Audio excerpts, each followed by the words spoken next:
여러분들과 함께 나눌 말씀의 제목은 여호와께서 함께 하심이라, 여호와께서 함께 하심이라 라는 제목입니다. 오늘 오전에 우리 말씀을 나누었고 오후에는 이 부분에 대해서 좀 더 심화한 내용을 함께 우리 공부하기로 했습니다. 말씀 시간은 길지 않습니다. 짤막하게 여러분들과 함께 나누려고 하니까 집중해서 들으시면 좋겠어요. 창조라고 하는 것이죠. 창조, the creation, 하나님이 창조하신 거예요. 근데 창조에는 반드시 창조자가 있습니다. 창조에는 창조자, 그러면 그 창조자는 누구신가? 바로 하나님이시죠. 그런데 이 창조에 대해서 또 하나의 창조가 있어요. 그것이 바로 오늘 성경에 나타나는 것인데요, 우리는 하나님이 이 세상을 만드셨을 뿐 아니라 우리도 만드셨어요. 그런데 우리가 하나님의 창조의 섭리에 따라서 창조하게 되었다는 겁니다. 그게 바로 창세기에 나타나는 중요한 말이에요. 하나님은 우리에게 이 창조의 일부를 일임하셨어요. 그래서 우리를 어떻게 만드셨느냐? The Creator, 창조하는 자. 물론 여기에는 숨겨진 것이 하나 있어요. 그게 바로 우리가 늘 들어오고 있는 말입니다. 바로 섭리라는 거예요. The Providence라고 하는 건데요, 하나님이 우리에게 위임을 하셨지만 동시에 하나님이 직접 거기에 대하여도 섭리하기도 하신다는 거예요. 이 말은 무슨 뜻이냐 하면, 하나님이 우리에게 창조의 역사를 맡겨주셨어요. 그러나 그 결과를 우리가 또한 책임을 져야 된다는 거죠. 그래서 하나님께서 생육하고 번성하라, 땅에 충만하라, 그리고 이 모든 것들을 다스리라. 그럴 때 이 다스리라고 하는 이 말씀 속에는 하나님의 섭리 아래에 있는 창조가 들어있는 거예요. 그래서 우리는 하나님의 이 창조를 가리켜서 제1창조, 그리고 우리가 다시 위임받아서 하게 되는 것을 제2창조. 그래서 이 제2창조가 생육하고 번성하고 땅에 충만한 거라. 그런데 반드시 여기에 책임이 있다 그랬어요.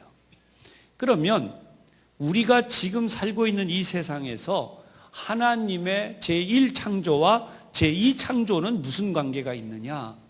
제1창조와 제2창조와의 관계는 반드시 여기에 샬롬이 존재해야 된다는 거예요. 여러분, 하나님과 우리와의 관계가 평화가 이루어져야 돼요. 이것이 샬롬이에요. 에덴에는 샬롬이 존재했어요. 그런데 이 샬롬이 깨졌죠. 아담이 범죄함으로. 그래서 모든 인간과 하나님과의 관계는 평화가 사라져버렸어요. 오늘 우리가 보고 있는 이 말씀과 또 한 것을 대조하려고 해요. 여러분, 성경을 우리가 한 번 더 찾아서 보려고 하는데요, 창세기, 똑같은 창세기입니다. 4장입니다. 이번에 조금 앞쪽으로 가서 창세기 4장.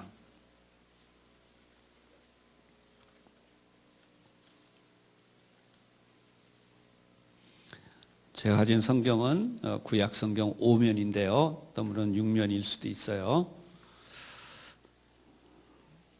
자, 그러면 창세기 4장 1절로 12절까지 내용을 먼저 우리 교독을 하도록 하십시다. 다 찾으셨죠? 아담이 그의 아내 하와와 동침하매 하와가 임신하여 가인을 낳고 이르되 내가 여호와로 말미암아 득남하였다 하니라.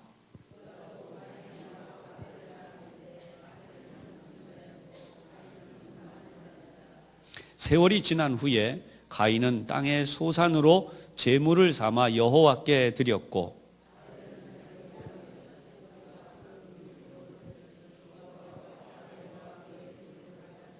가인과 그의 제물은 받지 아니하신지라. 가인이 몹시 분하여 안색이 변하니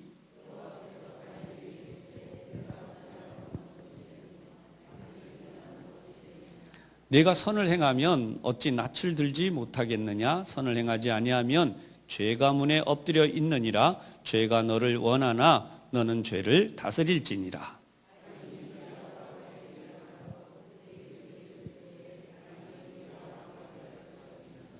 여호와께서 가인에게 이르시되 네 아우 아벨이 어디 있느냐? 그가 이르되 내가 알지 못하나이다. 내가 내 아우를 지키는 자니이까.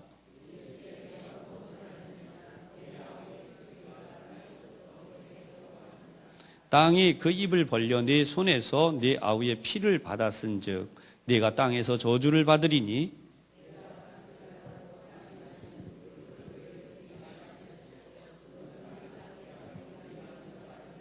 아멘. 자, 두 곳의 말씀을 봤어요, 오늘. 지금 중요하게 봐야 되는 게 있어요. 아담은요, 하와와 이제 사이에서 가인을 낳게 돼요. 근데 여기에는 기적이에요.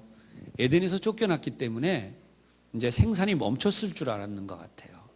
결국은 가인을 낳은 뒤에 너무나 기뻐서 내가 득남했다. 봐라, 아들을 낳았다, 이런 얘기예요. 그랬는데 다시 이번에 또 한 명을 낳게 되죠. 성경은 아벨이라고 기록하고 있어요. 이 두 사람이 하나님 앞에 제물을 드린 사건이, 평범하게 보이는 제물을 바치는 사건이 이제 문제의 사건으로 발전합니다. 자, 다시 에덴으로 가봅시다. 에덴에서는 어떠한 문제나 사건이 일어났을 때에 그 문제가 100% 하나님의 섭리 아래서 움직여 갔어요. 그죠? 그것이 뭐였냐면 선악을 알게 하는 열매를 먹기 전이에요. 선악을 알게 하는 열매를 먹은 다음에는 어떻게 되었는가? 하나님의 섭리로부터 벗어나기 시작했는데 그것이 바로 오늘 6절에 나오는 얘기예요. 6절 보세요.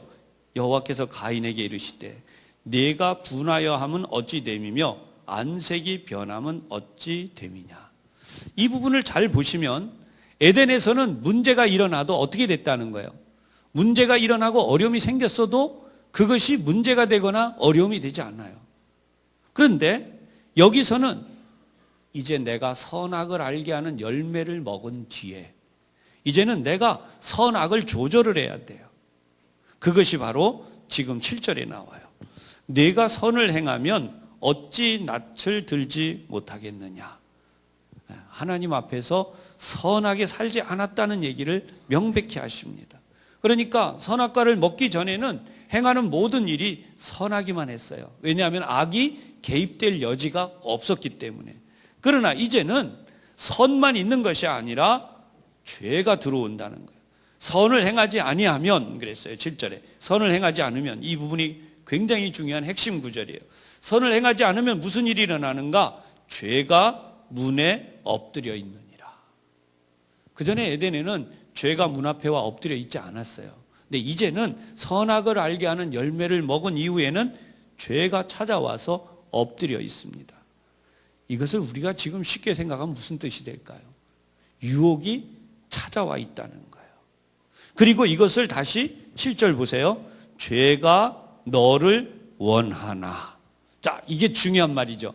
죄가 너를 원하고 있다. 이 말은 다시 바꿔 말하면 죄가 너를 굉장히 강력하게 빨아들이고 있어.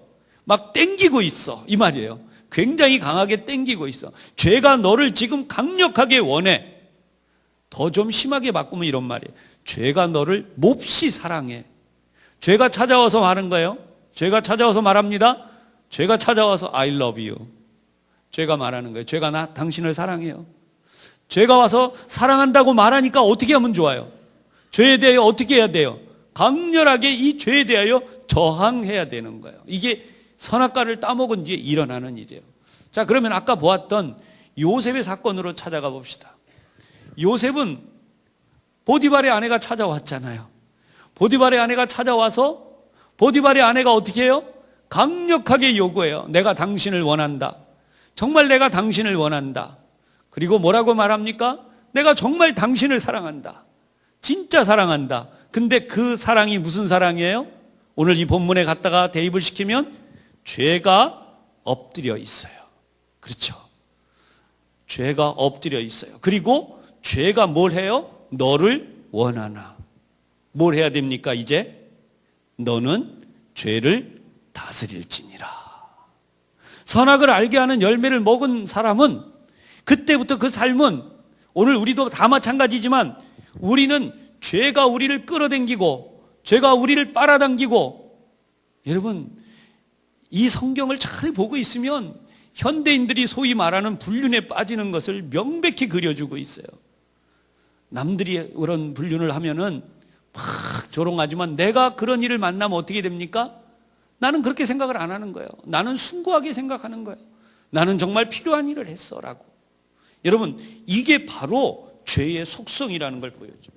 죄가 너를 원한다. 누가 피할 수 있을 것이냐. 그래서 성경은 명백하게 너는 죄를 다스릴지니라. 이 다스릴지니라고 하는 이 단어의 말씀이 어떤 의미가 있냐 하면, 이 원어로 히브리어로는 마샬이라는 단어예요. 근데 이 단어는 지배하라라는 뜻입니다. 지배하라, 주도권을 잡으라, 권력을 잡으라, 이런 뜻이에요. 그러니까 다시 말하면 죄에게 주도권을 내주지 말고 너가 너의 힘으로 주도권을 잡아야 된다는 거예요. 죄가 일어나고 있고 죄가 권세를 얻고 죄가 힘을 발휘할 때 그것을 어떻게 해요? 다스려 버려라. 여러분 이게 주님이 우리에게 요구하시는 거예요. 요셉은 지금 어떻게 했는가?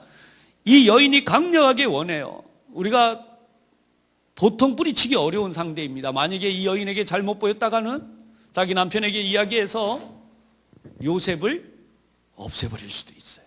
생명의 보존을 위해서. 또 하나의 유혹이 기다리죠.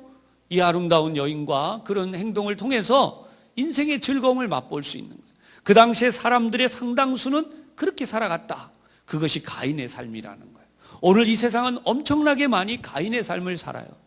그런데 아벨은 그런 것을 거부한 결과로 죽음을 당했어요. 여러분 하나님의 말씀대로 살려면 죽음을 각오해야 될 수도 있는 거예요. 지금 여기에 보면 요셉이 목숨을 걸고 반대한 것이죠. 죄의 유혹을 물리친다고 하는 것은 주도권을 잡아야 되는 거예요. 다시 말하면 여기에 통치력을 발휘해야 되고 지배를 해야 되는 거예요. 이 여인과의 관계 속에서. 근데 그게 가능해요? 요셉은 그것을 했어요. 어떻게 해요? 죽음을 불사하고 그곳에서 이 죄와 싸웠다는 거예요. 죄가 문 앞에 엎드린다고 하는 것은 하나님께서 우리에게 주신 삶을 언제든지 넘어뜨릴 수 있다는 것을 상징하는 거죠. 그래서 이 죄가 엎드렸지만 그럼에도 불구하고 우리는 요셉처럼 이 싸움에서, 이 주도권에서 요셉이 가진 것처럼 가져야 돼요. 죄를 이기는 방법은 딱 하나예요. 죄를 피하는 거죠. 죄가 문 앞에 엎드렸고 죄가 그 일로 인하여서 나를 강력하게 끌어당기고 원하는 거예요. 성경은 너무 묘사가 잘 돼 있어서 이 여인이 요셉을 향해서 간절하게 바라는 눈빛, 간절하게 끌어들이는 그 흡입력 생각을 해보세요. 그런데 명백히 말씀하세요. 너는 죄를 다스릴지니라. 죄가 너를 원하나 너는 죄를 다스릴지니라. 근데 가인은 이것을 못했어요. 왜 그랬죠? 요셉은 뭐라 그래요? 하나님이, 여호와 하나님이 함께 하심으로 그 죄를 다스릴 수 있었다는 거예요. 오늘도 우리가 이 말씀을 대하고 이렇게 다시 한번 깊이 있게 생각하는 것은 얼마든지 죄는요, 성도인 우리에게도 찾아와서 엎드려 있어요. 문 앞에 엎드려 있어요. 그리고 그 죄가 바로 나를 원한다는 거예요. 나를 강력하게 빨아들이는, 정신 못 차리게 만드는 거예요. 그런데 그때 우리는 어떻게 해야 돼요? 너는 죄를 다스릴지니라. 하나님께서 우리에게 이제는 바로 이것을 요구하셔요. 선악과를 따먹기 전에는 있지 않았던 일이지만 따먹은 이후에 우리에게는 우리의 삶의 값을 스스로 결정해야 돼. 사랑하는 여러분, 오늘도 이 한 해 동안 여러분의 마음을 다해서 여러분의 인생을 결정할 때 죄를 다스리고 죄가 원해서 찾아왔을 때 그 죄를 물리칠 수 있는 여호와 하나님이 함께 하시는 믿음의 삶을 잘 살아가시기를 주님의 이름으로 축원합니다. 기도하겠습니다. 하나님 은혜를 감사드립니다. 저희 모두 하나님의 사랑과 은혜 가운데 이렇게 귀한 믿음으로 섰습니다. 하나님, 한 해 동안도 저희들이 믿음으로 살게 도와주시고 이 모든 유혹을 넉넉히 이기게 하여 주시옵소서. 예수님 이름으로 기도하옵나이다. 아멘.